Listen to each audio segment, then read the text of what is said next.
So we are awash in information these days, and of course, with that, you do tend to get a lot of different theories that come about, and people may be kind of stretching a little bit sometimes to find something new and interesting to talk about or to report on or to give a conclusion on, right? So a lot of the fundamentals, the basics, are pretty well covered, and while those once in a while are found to be wrong, many times they're pretty stable, right?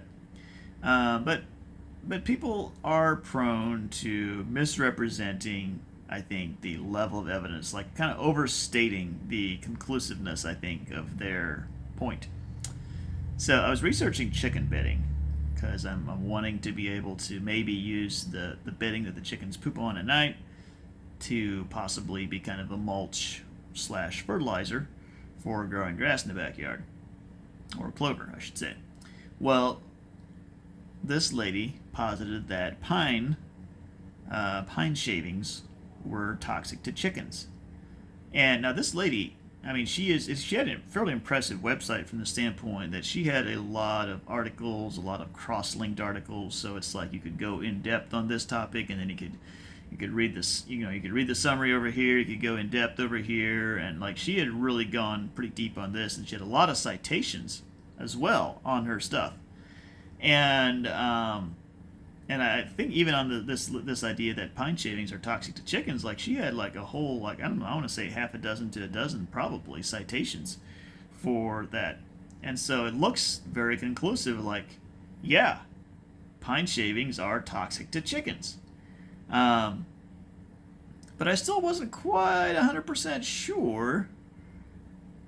And so I kind of kept digging through her site a little bit till eventually I got to an article that was maybe especially specifically on this subject and not included in like a whole topic of other bedding or whatever.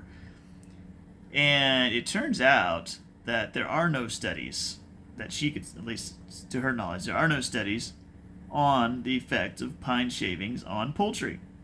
And she said that they're not, they're used for like meat birds and in commercial production. They're not on there long enough to like really do any to make it worth doing a study or whatever.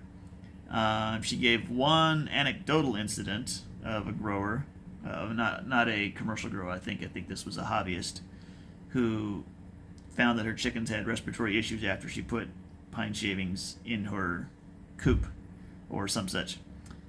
And that was actually the strongest. I mean, so she went on at some length, right, about how, I mean, okay, there's been studies been done on, maybe humans or, well, I think maybe it's on like rats or mice or whatever. All right, so, yes, if the things in the substances in pine shavings or pine wood are harmful to rodents, and there are reports of people maybe getting cancers after working in, like, I don't know, facilities that process pine things. Um, it's not unreasonable to think that there could be some toxicity to chickens, but really insufficient evidence to say that it's for sure that's very definitely toxic to chickens. And elsewhere on the website, on her in her posts and stuff, it was like very, she made very definite claims that it is very or quite or whatever toxic. I don't know exactly what the intensity was, but she was very definite that it was toxic. Not just like, well, there could be a little bit of toxicity involved. Monitor your chickens. Maybe consider using a different bedding. As like, pine shavings are toxic. It was like pretty much what she was saying. So anyway, this is like, I'm calling this lady out. Like, I don't know that she had any bad intentions. Overall, I was actually very impressed with the work that she had done in going so in depth on a topic like chicken bedding. But